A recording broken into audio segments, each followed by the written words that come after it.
podcast from Stoic Gaming. In today's show, we're going to talk about a couple of different games coming out, a couple of betas, a couple of free-to-play games, and my experiences with the Beta 3 and Defiance. So let's start at the top of the list. Right off the bat, I saw a game that I didn't think would normally interest me, but it was kind of, I don't know if it was nostalgia or what it was, but it was DuckTales. Now, before everybody starts saying, what the hell are you looking at this crazy-ass, stupid little cheesy game, I played DuckTales on, I think it was Super Nintendo, might have been Genesis. I'm pretty sure it was Super Nintendo when I was a kid.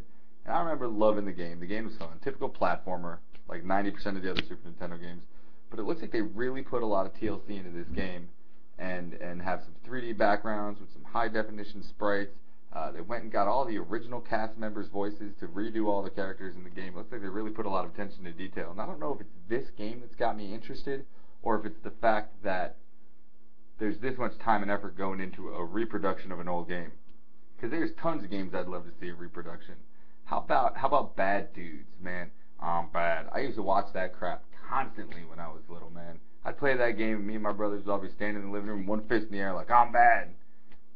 Give me some love. I mean, there's a ton of games out there that are just amazing. That would be awesome to see given that kind of professional treatment. What else we got? Hearthstone, Blizzard's new announcement. I'm kind of weirded out by.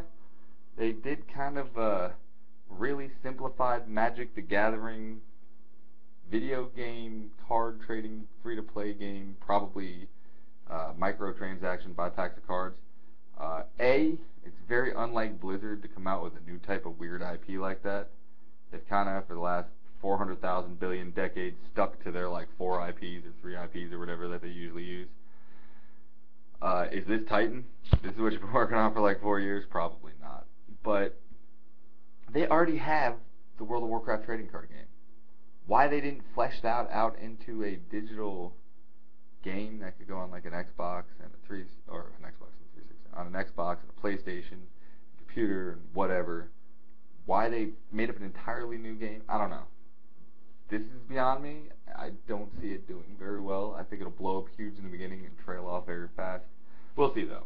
Blizzard is the house known to make things work, so maybe they'll make it work.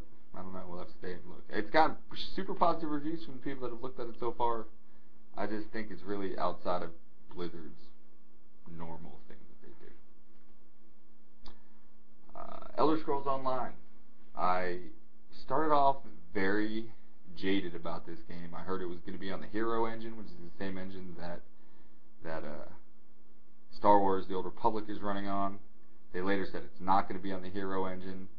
I heard that it was going to use tab targeting and action buttons in third-person view, and now I'm hearing that it's going to be first-person view, and it's going to be mouse attacks like Skyrim, and a lot of things have been changing. And then I saw, where is it going to be? Right here. This picture, right here. This one. And the graphics just looked absolutely amazing. Stunning. They were just these two little lizard monster things, and it was really, really amazing to see how impressive the graphics were. I went and looked up some gameplay videos, and it's looking pretty ridiculous.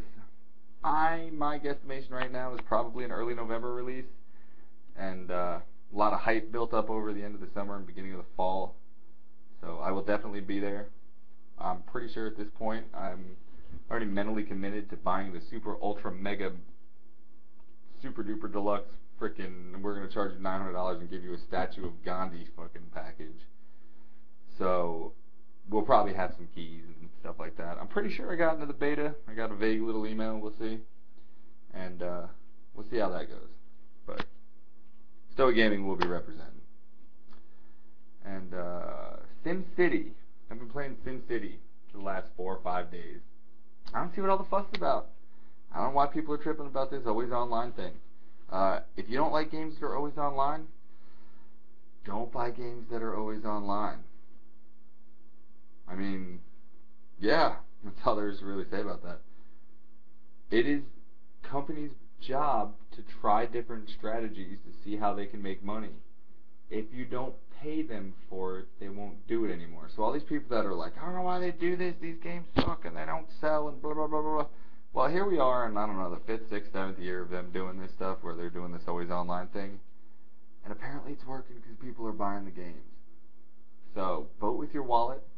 But for every person that's sitting there playing it and they're like, SimCity, this is ridiculous. Why am I paying for this shit? It's always online. I can't play offline. You're still clicking the mouse and you're still playing it, man.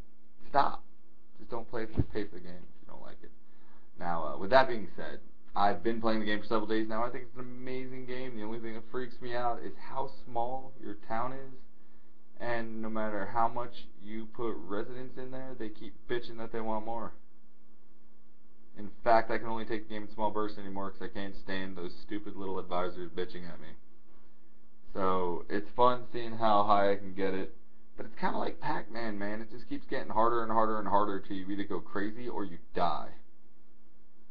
So yeah, I don't know if I'm going to be playing a whole lot more SimCity. Probably stream it a couple more times. Seemed to be pretty popular. People seem to like it. I do got some ideas of how I'd like to do things differently maybe in my next town, so we're probably not seeing the end of me playing SimCity. But overall, I think that the bad reviews were really unjust. They had a rough launch. Lots of games had a rough launch. World of Warcraft, which regularly bats like 9.8s and 9.9s in reviews out, had one of the worst MMO launches ever. So, okay, it's not an MMO before all the fanboys start freaking out on me. But it is an online game. I'm playing with a couple of my friends all on the same map. We're trading resources and building up whatever those fancy things in the middle are and donating money. And it is an online game. You could probably water it down and take it offline, but it would be really freaking boring like that. The cities aren't big enough to really and designed to handle offline play because they're really tiny cities unless you start micromanaging like 6 cities and then you're back to going crazy. So yeah, that's about it. I'm downloading a really weird game called Scarlet Blade right now. It looks like it's about done, and you have to be a chick who has abnormally large chest and butt and mutant something or other, end of the world apocalypse game, free to play. Not thinking it's going to be super good. I don't have very high hopes for it, but a bunch of people asked me to play test it and see how it is, so that's what I'm going to do. Look for that coming up in the next couple days, probably a video on that. And until next time, I'm Stoic Gaming, and you guys take it easy.